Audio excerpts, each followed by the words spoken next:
Hi friends, അസ്സാം വലൈക്കും, നമസ്കാരം. ഇന്ന് ഞാൻ തയ്യാറാക്കാൻ പോകുന്നത് വളരെ ടേസ്റ്റി ആയിട്ടുള്ളൊരു മട്ടൻ ബിരിയാണിയാണ്. ദം ചെയ്തെടുക്കുന്ന മട്ടൻ ബിരിയാണിയാണ്. നമ്മുടെ വീട്ടിൽ ഉള്ള സാധനങ്ങളൊക്കെ വെച്ച് വളരെ ടേസ്റ്റി ആയിട്ട് നമുക്ക് എങ്ങനെ ചെയ്തെടുക്കാമെന്ന് നോക്കാം.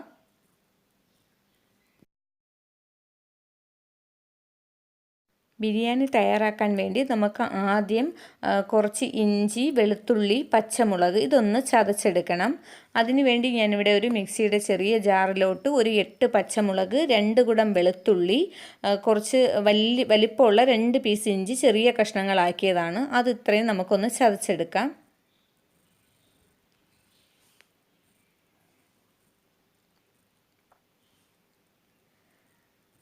അത് ചതച്ചെടുത്തിട്ടുണ്ട്. ഇനി നമുക്കിത് മാറ്റി വയ്ക്കാം.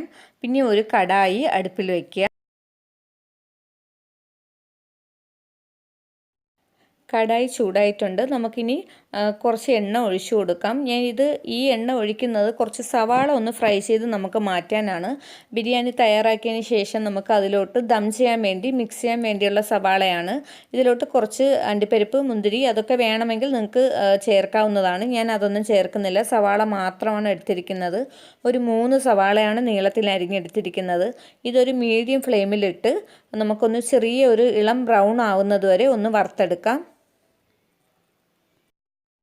സവാള ഫ്രൈ ചെയ്യുന്നത് ഞാൻ വെളിച്ചെണ്ണയിലാണ്.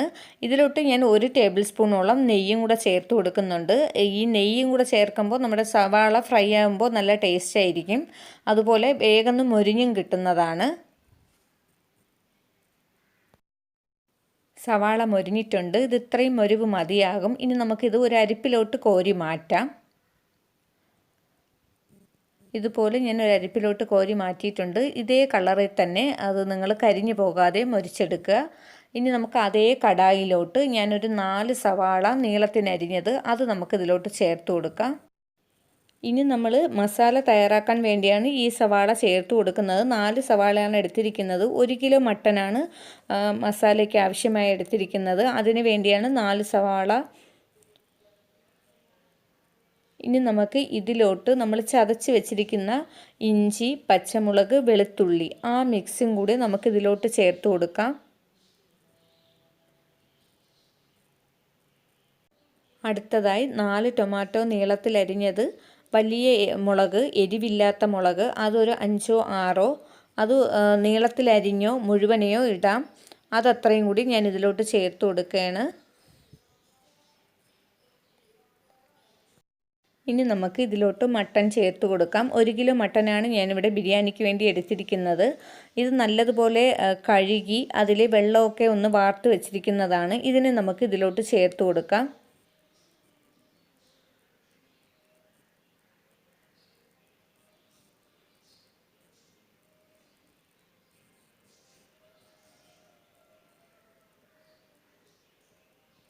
ഇനി നമ്മൾ ഇതിലോട്ട് ഉപ്പ് ഒട്ടും തന്നെ ചേർത്തിട്ടില്ല. ആവശ്യത്തിന് കുറച്ച് ഉപ്പ് ചേർത്ത് കൊടുക്കാം. ഉപ്പ് ചേർത്ത് കഴിഞ്ഞ് നല്ലതുപോലെ ഒന്ന് മിക്സ് ആക്കിയിട്ട് ഒരു മീഡിയം ഫ്ലെയിമിൽ വെച്ച് കൊടുക്കാം. മീഡിയം ഫ്ലെയിമിൽ നമുക്ക് അടപ്പുകൊണ്ട് അടച്ച് വെച്ച് കൊടുക്കാം. അതിൽ നിന്നുള്ള വെള്ളമൊക്കെ ഒന്ന് ഇറങ്ങി ഒന്ന് വേകട്ടെ. ഇതിപ്പോൾ ഞാൻ ഒരു 10 മിനിറ്റിന് ശേഷം ഒന്ന് തുറന്ന് നോക്കിയപ്പോൾ കുറച്ച് വെള്ളമൊക്കെ ഒന്ന് ഇറങ്ങിയിട്ടുണ്ട്.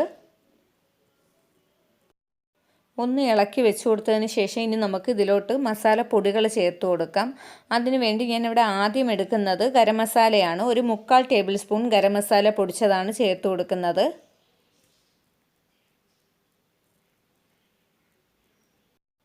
ഒരു 1/4 ടേബിൾ സ്പൂൺ മഞ്ഞൾപ്പൊടി ചേർത്ത് കൊടുക്കാം.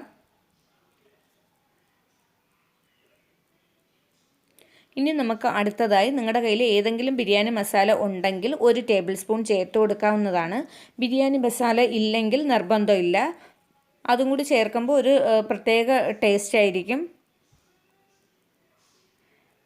ഇനി നമുക്ക് ഒരു 3/4 ടേബിൾ സ്പൂൺ മുളക് പൊടി ചേർക്കുന്നുണ്ട്. ഞാൻ എരിവുള്ള മുളക് പൊടിയാണ് ഇതിലോട്ട് ചേർത്ത് കൊടുക്കുന്നത്. അതുപോലെ തന്നെ 1 ടേബിൾ സ്പൂൺ പെരുംജീരകപ്പൊടി ചേർത്ത് കൊടുക്കുന്നുണ്ട്. ഇത് ഇത്രയും ചേർത്തതിന് ശേഷം ഒന്ന് മിക്സ് ചെയ്ത് കൊടുക്കുക.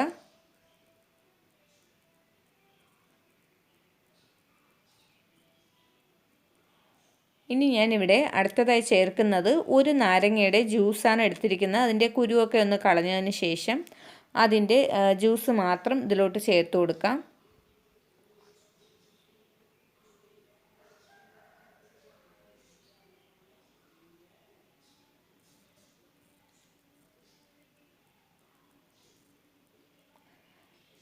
നമ്മൾ മീഡിയം ഫ്ലെയിമിൽ തന്നെയാണ് ഈ നമ്മുടെ മസാല വേകാൻ വേണ്ടി വെച്ചിരിക്കുന്നത്. ഇതൊന്ന് അടപ്പ് കൊണ്ട് കവർ ചെയ്ത് കൊടുക്കാം. ഈ സമയം നമുക്ക് ബിരിയാണിക്കുള്ള റൈസ് തയ്യാറാക്കാം. കടായി ചൂടാകുമ്പോൾ കുറച്ച് എണ്ണ, നെയ്യ് ഇത് ചേർത്ത് കൊടുക്കാം. ഇതിലോട്ട് കുറച്ച് ഏലക്ക, ഗ്രാമ്പൂ, പട്ട, ബേ ലീഫ് ഇതുപോലുള്ളതൊക്കെ നിങ്ങൾക്ക് അളവനുസരിച്ച് കുറച്ച് ചേർത്ത് കൊടുക്കാവുന്നതാണ്. ഇതൊക്കെ അതിലോട്ട് ചേർത്ത് കൊടുക്കുക.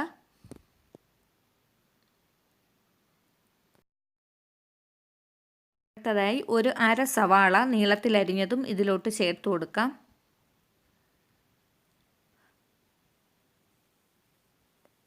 പിന്നെ വലിയ മുളക് ഒരെണ്ണം ഞാൻ ഇതിലോട്ട് ചേർത്ത് കൊടുത്തിട്ടുണ്ട്. ഈ മുളകിന് എരിവില്ലാത്തതാണ്. എന്നിട്ട് ഇതൊന്ന് ഇളക്കി കൊടുക്കുക.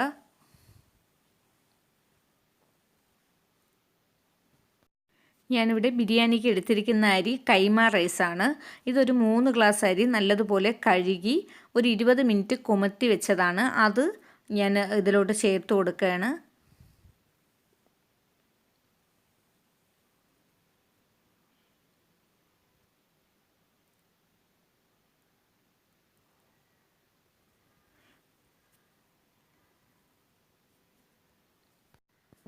മൂന്ന് ഗ്ലാസ് അരിയാണ് എടുത്തിരിക്കുന്നത്. അതിന് സാധാരണ നമ്മൾ നെച്ചോറൊക്കെ വെക്കുകയാണെങ്കിൽ 6 ഗ്ലാസ് വെള്ളമാണ് ചേർത്ത് കൊടുക്കുന്നത്. ഇത് ഞാൻ 5.5 ഗ്ലാസ് വെള്ളമാണ് ചേർത്തിരിക്കുന്നത്. അര ഗ്ലാസ് വെള്ളം കുറച്ചിട്ടുണ്ട്. ആവശ്യത്തിന് ഉപ്പും ചേർത്ത് നല്ലതുപോലെ ഒന്ന് മിക്സ് ആക്കി കൊടുക്കുക. നല്ലതുപോലെ തിളച്ചതിന് ശേഷം ഏറ്റവും കുറഞ്ഞ ഫ്ലെയിമിൽ വെച്ച് കൊടുത്ത് നമുക്ക് നെച്ചോറ് വേവിച്ചെടുക്കാം. തിളയ്ക്കുന്നുണ്ട്. ഇനി നമുക്ക് ഏറ്റവും കുറഞ്ഞ ഫ്ലെയിമിൽ വെച്ച് കൊടുക്കാം. ഈ സമയം നമുക്ക് നമ്മുടെ മട്ടൺ മസാല എന്തായെന്ന് നോക്കാം. മട്ടൺ മസാല ഏതാണ്ട് മട്ടനൊക്കെ ഒന്ന് വെന്തിട്ടുണ്ട്. ഇത് കുറച്ചുകൂടി വെള്ളം ഒന്ന് വറ്റാനുണ്ട്.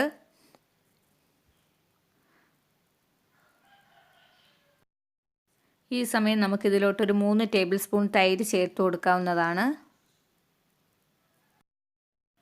തൈര് ചേർത്തതിന് ശേഷം ഉപ്പൊന്ന് നോക്കിയതിന് ശേഷം ഉപ്പുണ്ടെങ്കിൽ നമുക്ക് ഫ്ലെയിം ഓഫാക്കാവുന്നതാണ്. ഉപ്പില്ലെങ്കിൽ ആവശ്യത്തിന് കുറച്ച് ചേർത്ത് കൊടുക്കുക.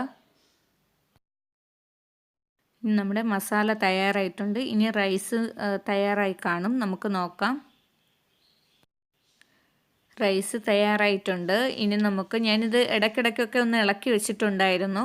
ഇനി നമുക്ക് രണ്ടും കൂടെ ഒന്ന് മിക്സാക്കി ദം ചെയ്തെടുക്കാം. നമ്മുടെ ബിരിയാണി തയ്യാറാക്കി എടുക്കാം.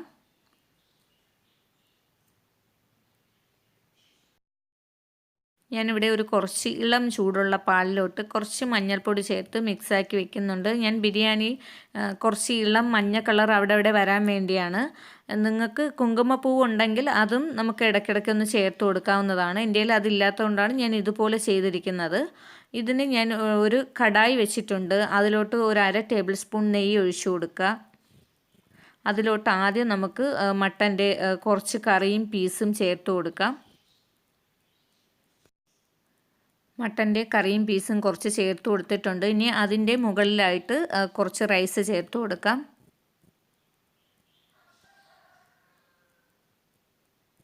എല്ലാ ഭാഗത്തും ആകുന്ന രീതിയിൽ ഒന്ന് നീക്കിയിട്ട് കൊടുക്കുക. ഇനി അതിന് മുകളിൽ നമ്മൾ കലക്കി വെച്ച മഞ്ഞയും പാലുമായിട്ടുള്ള മിക്സ് അവിടെ ഒന്ന് ചേർത്ത് കൊടുക്കുക.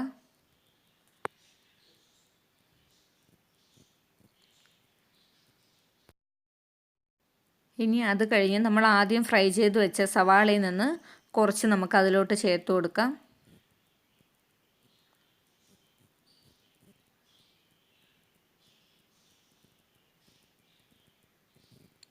ഞാൻ കുറച്ച് മല്ലിയില, പുതിനയില കട്ട് ചെയ്ത് വെച്ചിട്ടുണ്ട്. അതൊന്നും കുറച്ച് അതിലോട്ട് ചേർത്ത് കൊടുക്കാം. ഇതൊക്കെ നിങ്ങളുടെ കയ്യിലുണ്ടെങ്കിൽ മാത്രം ചേർത്താൽ മതിയാകും. അതിനുശേഷം വീണ്ടും നമ്മുടെ മട്ടൺ മസാല കുറച്ച് എല്ലാ ഭാഗത്തും ആകുന്ന രീതിയിൽ കുറച്ച് ചേർത്ത് കൊടുക്കാം. ഇറച്ചിയും അരപ്പും ആകുന്ന രീതിയിൽ ചേർത്ത് കൊടുക്കാം. ഞാൻ ഇത് 2 സ്റ്റെപ്പായിട്ടാണ് ഇടുന്നത്. പകുതി നേരത്തെ ചേർത്തു, പകുതി ഇപ്പോൾ ചേർക്കുകയാണ്.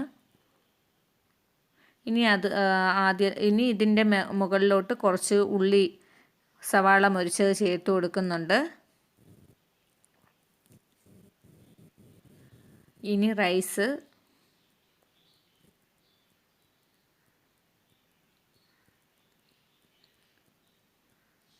ഇനി അതുപോലെ തന്നെ നമ്മൾ മഞ്ഞ കലക്കി വെച്ചത് അത് ചേർത്ത് കൊടുക്കാം. ഞാൻ ഇനി ബാക്കിയുണ്ടായിരുന്ന സവാള, മല്ലിയില ഇതെല്ലാം കൂടി അങ്ങ് ചേർത്ത് കൊടുത്തിട്ടുണ്ട്. എല്ലാ സാധനവും നമ്മൾ ഇതിലോട്ട് ചേർത്ത് കൊടുത്തിരിക്കുകയാണ്.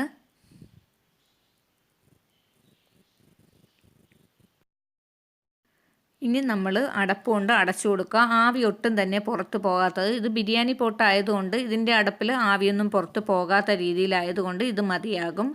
ഇത് ഇനി ഒരു മീഡിയം ഫ്ലെയിമിൽ ഒരു 10 മിനിറ്റ്, മീഡിയത്തിൽ നിന്നും കുറച്ച് കുറഞ്ഞാലും കുഴപ്പമില്ല, 10 മിനിറ്റിന് ശേഷം നമുക്ക് തുറക്കാം. 10 മിനിറ്റ് കഴിഞ്ഞിട്ടുണ്ട്. അത് കഴിഞ്ഞ് ഞാൻ കുറച്ച് സമയം ഇതൊന്ന് അടച്ച് തന്നെ വെച്ചിട്ടുണ്ടായിരുന്നു. ഇനി നമുക്കിതൊന്ന് മിക്സ് ചെയ്ത് കോരാം. നമ്മുടെ മട്ടൻ ബിരിയാണി വളരെ ടേസ്റ്റ് ആയിട്ടുള്ളതാണ്. എന്തായാലും തയ്യാറായിട്ടുണ്ട്. നല്ല മണമൊക്കെയാണ് വരണത്. ഇനി നമുക്കിതിനെ ആവശ്യത്തിന് സെർവ് ചെയ്യാവുന്നതാണ്. ഞാനൊരു പ്ലേറ്റിലോട്ട് കുറച്ച് എടുത്ത് മാറ്റി കാണിക്കാം. ഞാനൊന്ന് ഇടയ്ക്കിടയ്ക്കായിട്ട് ഒന്ന് മിക്സ് ചെയ്ത് വെച്ചിട്ടുണ്ട്. ഇനി നമുക്ക് ഒരു പ്ലേറ്റിലോട്ട് എടുക്കാം.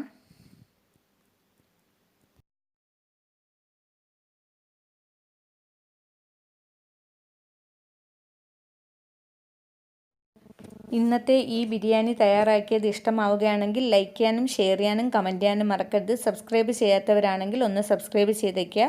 തൊട്ടടുത്തുള്ള ബെല്ലൈക്കൺ ഓണാക്കുകയാണെങ്കിൽ തുടർന്നിടുന്ന വീഡിയോസൊക്കെ നിങ്ങൾക്ക് നോട്ടിഫിക്കേഷനായി ലഭിക്കുന്നതാണ്. മറ്റൊരു വീഡിയോയുമായി വീണ്ടും കാണാം.